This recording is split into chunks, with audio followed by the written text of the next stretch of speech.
Welcome back to the Deep Dive. We're diving into risk management in financial institutions, guided by John C. Hull's book, Risk Management and Financial Institutions. It's fascinating, really, not just crunching numbers, but also human behavior, psychology, greed, and fear. The stakes are high, miscalculations can be catastrophic. Yeah, for sure. Like risk versus return, basic stuff. Okay. But Hull talks about expected return, right? It's not just picking investments with the highest potential payout. You got it. Expected return is more nuanced, not like predicting the future perfectly. It's more like, imagine a crystal ball. It shows every possible outcome and how likely each is. Expected return is kind of like averaging all those possibilities, but weighting them based on how likely they are. Oh, I see. Like a weather forecast, not a fortune teller. Yeah, You might see sunshine, but still pack an umbrella. precisely. That umbrella is standard deviation, how we measure the spread of those possible outcomes. Higher standard deviation, wilder ride. Higher highs, but also bigger chance of, well, a nosedive. But isn't volatility good sometimes? Like, isn't that how big fortunes are made? Big risks, big rewards. That's a misconception. Risk isn't inherently good or bad. It's all about managing it. One key tool is diversification.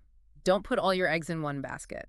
Spreading investments across different things helps smooth out the bumps, reduces the impact if one investment goes bad. So being strategic, understanding the potential downsides, not just chasing those guaranteed wins. Now imagine that balancing act on a massive scale. That's financial institutions. They manage their money, plus funds from individuals, businesses, even governments. We're talking banks, insurance companies, hedge funds, the whole global financial ecosystem. And of course, there's regulation. Governments want stability, so they set rules, right, to keep things in check. Hull mentions the Dodd-Frank Act, specifically the Volcker Rule, after the 2008 crisis. Right. The Volcker Rule, a perfect example of real-world events shaping regulations. It aimed to curb proprietary trading, the speculative stuff banks do for their own profit, not necessarily for clients. The idea was to limit the excessive risk-taking that contributed to the 2008 meltdown. But regulation isn't perfect, right? Hull mentions unintended consequences, like maybe it puts U.S. banks at a disadvantage compared to international ones with different rules. Exactly. It's a balancing act. Too much regulation can stifle innovation. Too little, and it's a free-for-all. Finding that sweet spot is the challenge for policymakers. So let's break down those risks. Hull talks about credit risk, market risk, and operational risk, each with unique challenges. Yeah. Credit risk is straightforward. It's the risk that a borrower won't repay. Could be a business defaulting on a loan or someone not paying their mortgage. Market risk seems much broader. It is. Market risk is about potential losses from changes in things like interest rates, exchange rates, commodity prices. If a bank owns bonds and interest rates suddenly go up, the bonds lose value, the bank takes a hit. And operational risk. Sounds like a catch-all for anything going wrong internally. In a way, yeah. It's human errors, system failures, fraud, disasters. Remember Jérôme Kerfil, the rogue trader who cost Société Générale billions. Classic operational risk. Or imagine a bank's computers crashing, causing chaos and losses. Operational risk again. Hull also mentions liquidity risk and model risk. Right. Often overlooked, but important. Liquidity risk is how easily you can buy or sell something without affecting the price. Like selling a rare antique quickly. You might have to accept a lower price just to find a buyer. Illiquid assets can be a problem in tough times. And model risk. Sounds like science fiction, but probably more common than we think. Very common, especially now. It's about relying on models to make decisions, pricing things, assessing risks. But models simplify reality. They rely on assumptions that might not hold. They can be misapplied, misinterpreted, leading to bad results. Like navigating with a faulty compass. You think you're good, but you end up way off course. Perfect analogy. And we'll see how model risk played a part in the subprime mortgage crisis. Speaking of, that's a prime example of seemingly small risks spiraling into a global meltdown, right? It was a perfect storm. At the core, subprime mortgages, loans to borrowers with shaky credit, more likely to default. These risky mortgages were bundled together, sliced and diced into complex securities, and sold globally. But the risk was hidden, buried in complexity and lack of transparency. Hull points out securitization itself, bundling those mortgages wasn't bad. It can be useful to spread risk and make things efficient. But in this case, it went wrong. Exactly. Rapid securitization, lax lending, a housing bubble fueled by low interest rates, all a recipe for disaster. Investors, chasing high returns, trusted those AAA ratings, poured money in, inflating the bubble. And then it burst. Domino effect. Housing prices dropped, defaults on those subprime mortgages surged. The value of those mortgage securities plummeted, causing massive losses for investors, including big institutions.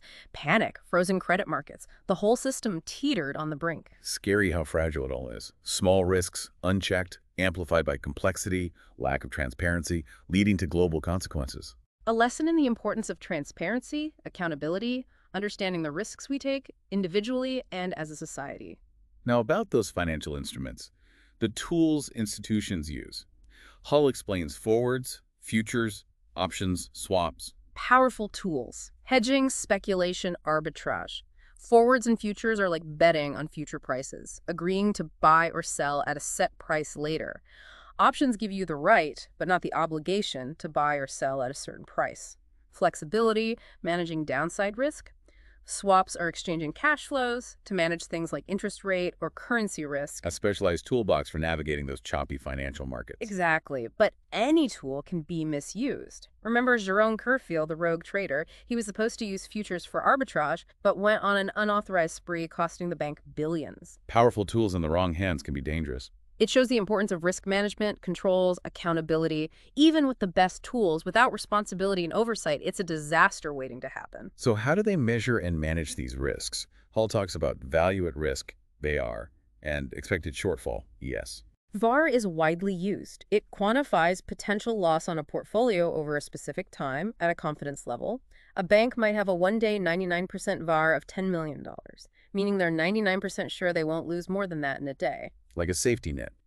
Losses are possible, but trying to limit how bad it could get. Exactly.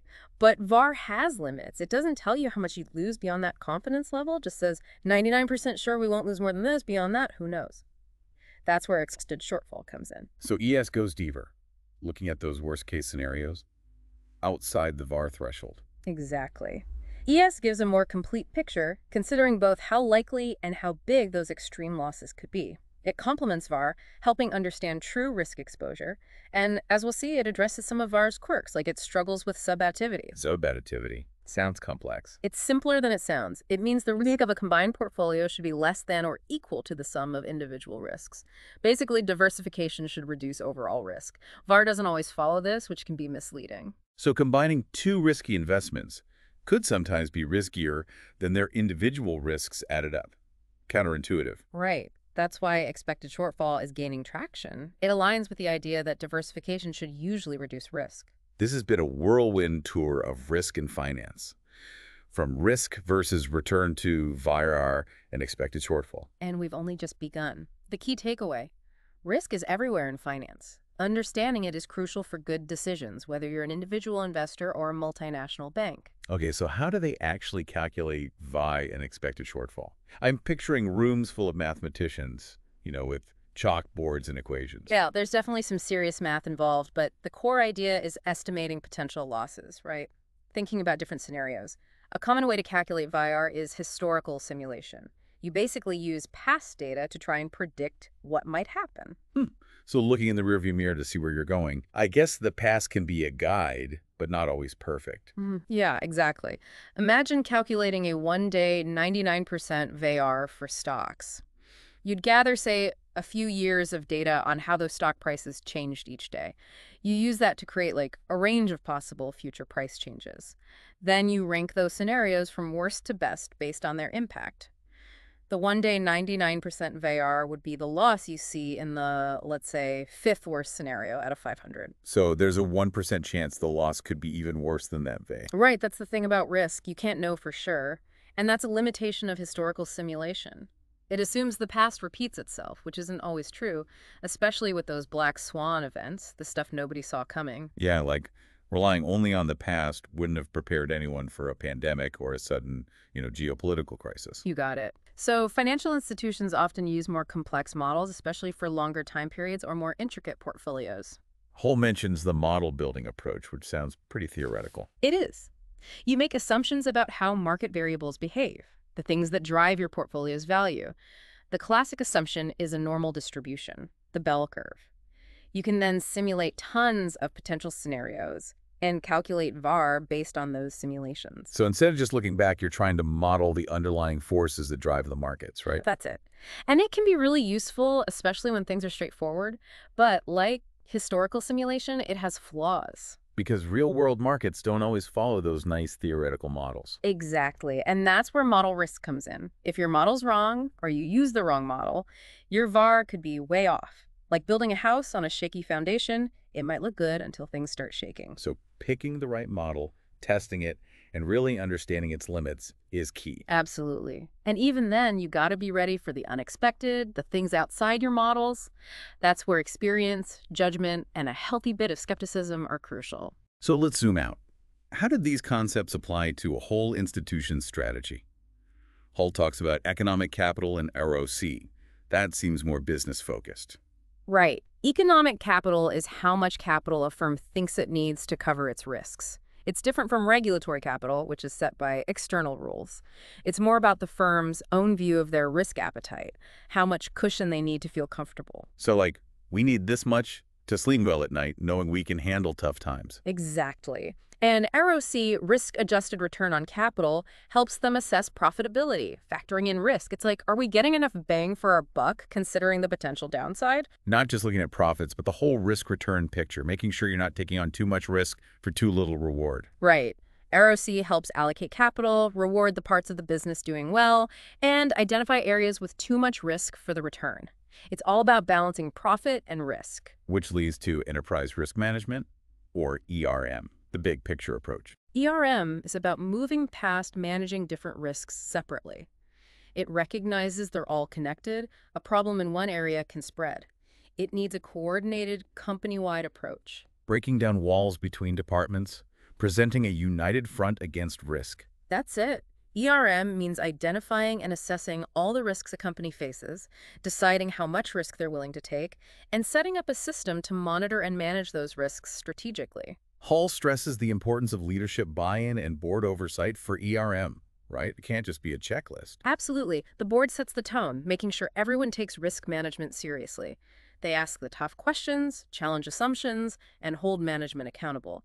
And senior leaders need to foster a culture of awareness where employees can flag potential risks without fear. So everyone feels responsible for managing risk, not just a few people.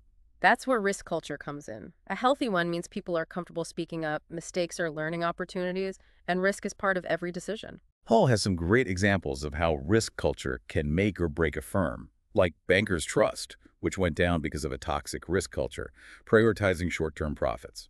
The Bankers Trust case is a classic cautionary tale. They created a complex product that could save clients money, but with a small chance of huge losses. And that unlikely event happened, costing clients millions, leading to their downfall. Focusing only on short-term gains can blind you to the long-term risks. Shows the importance of ethics, transparency, and a long-term view. Right. It's not just the numbers, the probabilities, and potential losses. It's also reputation, trust, and the ethical side of your actions. So risk management is more than just numbers. It's about good judgment, balancing things, and doing the right thing, even when it's hard. We've talked a lot about diversification, but Hull brings up liquidity black holes, which sounds like the opposite. It's a little counterintuitive, but diversification can sometimes backfire, especially in a crisis. A liquidity black hole happens when asset prices drop sharply, triggering a wave of selling. It creates a downward spiral, no buyers, prices plummet further. Like financial quicksand. The more you struggle, the worse it gets. Exactly. Imagine everyone selling the same thing, no one buying. Prices crash, panic sets in, and a diversified portfolio becomes a concentrated bet on a falling market. The 2008 crisis was a prime example, right? Panic selling froze everything. Even good assets were sold at huge losses. Absolutely. It showed how liquidity risk, combined with other risks like credit and market risk, can cause a total meltdown. Even a well-diversified portfolio can't fully protect you from those unpredictable market swings. So what can you do to avoid that? Having negative feedback traders helps. They go against the crowd, buying when prices drop and selling when they rise. They counter the positive feedback traders who amplify things by selling into a falling market and buying into a rising one. A stabilizing force, not swayed by emotions. That's it. Regulators are focusing on market stability, encouraging those negative feedback traders. Having diverse participants with different strategies and risk tolerances makes the system more stable. Makes sense. We've talked a lot about the models used to manage risk, but Hall dedicates a whole chapter to model risk. It's ironic that the tools for managing risk can be risky themselves. One of the big paradoxes of risk management. Models are powerful, but they're simplifications based on assumptions that might not always be true. They can be misused, misinterpreted, or just become outdated. Like using an old, incomplete map. You might think you're on track, but you could get lost or end up in danger. Exactly. Hull lists several sources of model risk. Picking the wrong model is common, or using one that's poorly calibrated based on bad data. And don't forget the human factor. Misinterpreting outputs or not understanding the limitations can lead to bad decisions. So garbage in, garbage out. Bad data or unrealistic assumptions, you get unreliable results. Exactly. And in finance, that can mean big losses, damaged reputation, and even regulatory problems. Hall stresses model validation, thoroughly testing and challenging models to make sure they work. He also highlights the need for skepticism and humility when using them. So it's not enough to have sophisticated models. You have to use them wisely, understand their limits, and watch out for biases and blind spots. Right. And models are always evolving. New data, changing market conditions, new understanding of risk. We have to adapt. It's a constant process of learning, refining, and challenging assumptions. Wow, we've covered so much in this deep dive, from like the basics of risk and return to the nitty-gritty of error and expected shortfall. Yeah, and even model risk, how the tools for managing risk can be, well, risky themselves. Exactly. Shows how complex the financial system is. Even the best models in risk management, they can't always predict everything. Right. Human behavior, how everything's connected, it's all a factor. It really highlights how we're always learning, always adapting, and a little humility goes a long way. For sure. So to sum it all up, what's the most important lesson here for anyone dealing with risk in finance? I think it's recognizing that risk is just part of the game. No matter what you're doing, investing, running a business, even just daily life, there's always risk. The key is understanding both the upside and the downside, what you stand to gain or lose. And like John Hull says, risk management isn't about eliminating risk. It's about making good decisions when you don't know for sure what's going to happen. That's it. It's about finding that balance between caution and, taking chances, protecting yourself from losses, but also being open to opportunities. And as we've seen, it's a constant process, being aware, adapting, learning from what works and what doesn't. It's a journey we're all on, in a way. Whether we realize it or not, the more we understand about risk, the better we can navigate the financial world and, really, life in general. Well said. I think that's a great place to wrap things up. Thanks for joining me for this deep dive into risk management and financial institutions. It was great to be here. To everyone listening, we hope this deep dive got you thinking, gave you a new perspective on risk and finance. Remember, the learning doesn't stop here. Keep exploring, keep asking questions, keep learning. And until next time on The Deep Dive.